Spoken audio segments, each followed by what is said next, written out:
বিবাহের প্রথম রাত মানে ফুলসজ্জা রাত কাটানোর ইসলামিক নিয়ম কি আছে। আজকের এই ভিডিওর প্রত্যেকটা কথা খুবই গুরুত্বপূর্ণ। প্রিয় বন্ধুরা, আপনি বিবাহের প্রথম রাত্রি মানে ফুলসজ্জা রাতকে কিভাবে অতিবাহিত করবেন, কোন কোন কাজ আপনি করতে পারবেন না আর কোন কোন কাজ আপনি করতে পারবেন। তো একদিন না একদিন আমাদের সবাইকে বিয়ে করতে হবে, তাই আপনারা ভিডিওটি সম্পূর্ণ দেখে যাবেন। যারা বিয়ে করেননি তারা অবশ্যই দেখবেন, আর যারা বিয়ে করেও ফেলেছেন তারাও দেখবেন। আপনিও অবশ্যই কিছু না কিছু এই ভিডিও থেকে শিখতে পারবেন।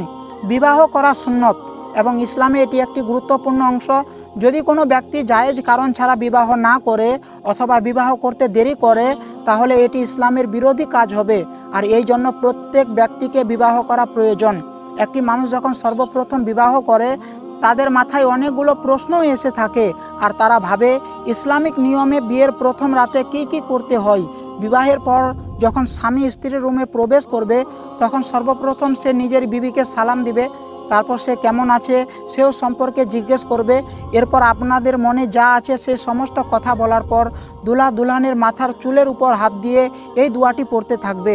প্রিয় বন্ধুরা, আবু দাউদ এবং বুখারীতে আছে, রাসূল সাল্লাল্লাহু তাআলা আলাইহি ওয়াসাল্লাম ইরশাদ করেছেন, যখন কোনো ব্যক্তি বিয়ে করে এবং প্রথম রাত্রিতে নিজের বিবির কাছে যায়, তাহলে সে যেন তার নরম হাতের নিজের দুলহানের মাথার কিছু চুলকে স্পর্শ করে এই দোয়াটি পড়তে থাকে। আপনি স্ক্রিনে যেই দোয়াটি দেখতে পাচ্ছেন এই দোয়াটি পড়বেন। এই দোয়াটির অর্থ হলো, ইয়া রাব্বুল আলামিন, আমি আপনার কাছে আমার বিবির খায়ের বরকত চাইছি এবং আশ্রয় চাইছি এর খারাপ এবং বদ অভ্যাসগুলো থেকে। এখানে আরেকটি জরুরি কথা হলো, মাথার চুলে দোয়া করার আগে নিজের স্ত্রীকে জানিয়ে দিবেন যে এটি রাসূল সাল্লাল্লাহু তাআলা আলাইহি ওয়াসাল্লামের আদেশ। না হলে এটি মেয়েদের জানা না থাকলে তারা ভুলও বুঝতে পারে। আর আমি মেয়েদেরও অনুরোধ করব যে আপনারাও যেন সম্পূর্ণ ভিডিওটি দেখেন আর রাসূল সাল্লাল্লাহু তাআলা আলাইহি ওয়াসাল্লামের ইরশাদকে বুঝে নেওয়ার চেষ্টা করেন। এরপর যদি আপনি ওযু না করে থাকেন তাহলে ওযু করে নেবেন। তারপর 2 রাকাত নফল নামাজ আল্লাহর শুকরিয়া আদায় এবং দোয়া করার জন্য পড়বেন। একটি কথা আপনাদের জানা জরুরি যে এই সময় আপনাকে জামাতের মতো করে নামাজ পড়তে হবে, মানে স্বামী সামনে ইমামের মতো দাঁড়িয়ে নামাজ পড়বেন এবং বিবি তার পিছনে, দুজনেই একসঙ্গে নামাজ পড়বেন। আর আপনাকে এই নামাজের নিয়ত এমনভাবে করতে হবে যে আমি কাবা শরীফের দিকে মুখ করিয়া আল্লাহর ওয়াস্তে 2 রাকাত আল্লাহর শুকরিয়া আদায়ের জন্য নফল নামাজ পড়ছি, আল্লাহু আকবার। তারপর যেভাবে সাধারণ নামাজ পড়া হয়ে থাকে ঠিক তেমনিভাবে সম্পূর্ণ করুন। আর নামাজ সম্পূর্ণ হয়ে গেলে, বিবাহ ঠিকঠাকভাবে সম্পূর্ণ হয়ে গেলে আল্লাহর শুকরিয়া আদায় করবেন আর এই দোয়া করতে থাকবেন, ইয়া আল্লাহ, বিবাহকে কামিয়াব বানিয়ে দিন। আর এরপরে সকলকে হাসি খুশি রাখবেন।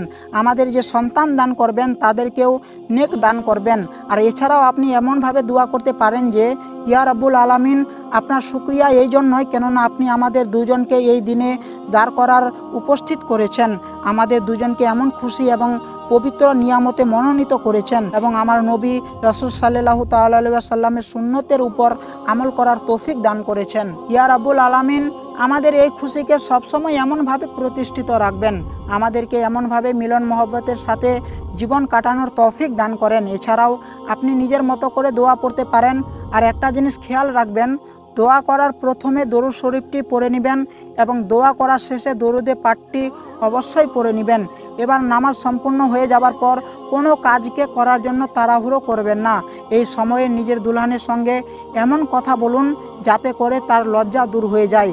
কিছু নিজের সম্বন্ধে আর কিছু কথা তাকেও বলার সুযোগ দিন।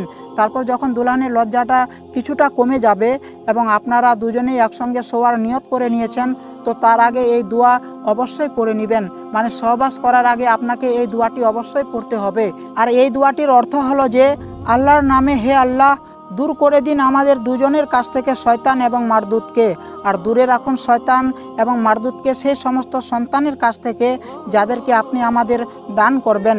এবার যেই ব্যক্তি সহবাসের আগে এই দোয়াকে পড়বে, আল্লাহ রাব্বুল আলামিন তাদেরকে যখন সন্তান দান করবেন তখন শয়তান সেই সন্তানদেরকে কোনো ক্ষতি পৌঁছাতে পারবে না। আরেকটি জরুরি কথা, আপনি বিবির মাথায় হাত দিয়ে যে দোয়াটি পড়বেন সেই দোয়াটি শুধুমাত্র আপনি প্রথম রাত্রিতেই পড়বেন। আর যে দোয়াটি আমরা এখনই জানলাম সেটিকে আপনি যখনই নিজের বিবির সঙ্গে শোয়ার মনস্থির করবেন, মানে সহবাস করার নিয়ত করবেন, তাহলে তার আগে এই দোয়াটি অবশ্যই পড়ে নেবেন। আর এই দোয়াটি পড়ার পর যদি আপনি সহবাস করেন ইনশাআল্লাহ, তাহলে আপনার সন্তান অবশ্যই নেক এবং বাধ্য হবে আর তার উপর শয়তান কোনো প্রভাবই খাটাতে পারবে না। আল্লাহ রব্বুল আলামিন আমাদের সকলকে যেন এই খুব সুন্দর আমল করার তৌফিক দান করেন। এছাড়াও সহবাস করার সময় একদম বিবস্ত্র হওয়া উচিত না, কারণ এতে সন্তান নির্লজ্জ হয়ে জন্মগ্রহণ করে। সহবাসের সময়ে অবশ্যই গায়ের উপর কোনো পাতলা চাদর বা অন্য কোনো বস্ত্র ব্যবহার করা উচিত। বিবাহিত ব্যক্তির আরেকটি কর্তব্য হলো স্ত্রীর সাথে ঘটা গোপন তথ্য কারো কাছে প্রকাশ না করা। রাসূলুল্লাহ সাল্লাল্লাহু তাআলা আলাইহি ওয়াসাল্লাম বলেন, কিয়ামতের দিন আল্লাহর কাছে ওই ব্যক্তি সবচেয়ে নিকৃষ্ট বলে গণ্য হবে যে তার স্ত্রীর ঘনিষ্ঠ হয় এবং স্ত্রী তার ঘনিষ্ঠ হয়, অতঃপর সে এর গোপন বিষয় প্রচার করে। তো অবশ্যই বন্ধুরা, নিজের স্ত্রীর ঘনিষ্ঠ হওয়ার কথা কারো কাছে প্রকাশ করবেন না। ভিডিওটি ভালো লাগলে অবশ্যই একটি লাইক করবেন, কমেন্ট করবেন, শেয়ার করবেন এবং চ্যানেলে নতুন এসে থাকলে চ্যানেলটি সাবস্ক্রাইব করে পাশের বেল আইকনে অলে প্রেস করে আমাদের সাথে থাকবেন নতুন নতুন ইসলামিক ভিডিও পাওয়ার জন্য। আজকের জন্য এতটুকুই। এতক্ষণ সাথে থাকার জন্য ধন্যবাদ। দেখা হচ্ছে কোনো নেক্সট ভিডিওতে।